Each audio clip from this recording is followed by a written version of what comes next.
Hello everyone, అందరికీ నమస్కారం. మార్కెట్లో ఈరోజు పత్తికి డిమాండ్ పెరిగింది. వివరాల్లోకి వెళ్దాం. రానున్నటువంటి రోజుల్లో పత్తి ధరలు పెరిగే అవకాశం ఉందా? ఈ రోజు ధరలు ఎలా ఉన్నాయో తెలుసుకునే ముందు మీరు ఇంకా మన ఛానల్ని కనుక సబ్స్క్రైబ్ చేయనట్లయితే వెంటనే సబ్స్క్రైబ్ చేసి ఈ వీడియోని లైక్ చేయండి. మాకు చాలా ఎంకరేజింగ్గా ఉంటుంది.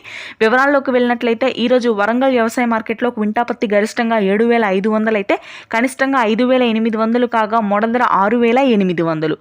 ఖమ్మం వ్యవసాయ మార్కెట్లో క్వింటా పత్తి గరిష్టంగా 7,400 అయితే కనిష్ట ధర వచ్చేసరికి 5,700 కాగా మోడల్ ధర 6,400. నెక్స్ట్ ఆదిలాబాద్ వ్యవసాయ మార్కెట్లో క్వింటా పత్తి గరిష్టంగా 7,380 రూపాయలు అయితే కనిష్టంగా 5,600 కాగా మోడల్ ధర 6,400. ఆదిలాబాద్ వ్యవసాయ మార్కెట్లో CCI మద్దతు ధర క్వింటా పత్తి 7,250 రూపాయలుగా ఉంది. నెక్స్ట్ రాయచూరు వ్యవసాయ మార్కెట్లో క్వింటా పత్తి గరిష్టంగా 7,490 రూపాయలు అయితే కనిష్ట ధర వచ్చేసరికి 5,800 కాగా మోడల్ ధర 6,900. అధోని వ్యవసాయ మార్కెట్లో కూడా పత్తి ధరలు పెరిగాయి. క్వింటా పత్తి గరిష్టంగా 7,650 రూపాయలు అయితే కనిష్టంగా 6,000 కాగా మోడల్ ధర 7,000. బైన్సా వ్యవసాయ మార్కెట్లో క్వింటా పత్తి గరిష్టంగా 7,700 అయితే కనిష్టంగా 6,200 కాగా మోడల్ ధర వచ్చేసరికి 7,100 రూపాయలుగా ఉంది. రానున్నటువంటి రోజుల్లో పత్తి ధరలు పెరిగే ఉంది. Thanks for watching this.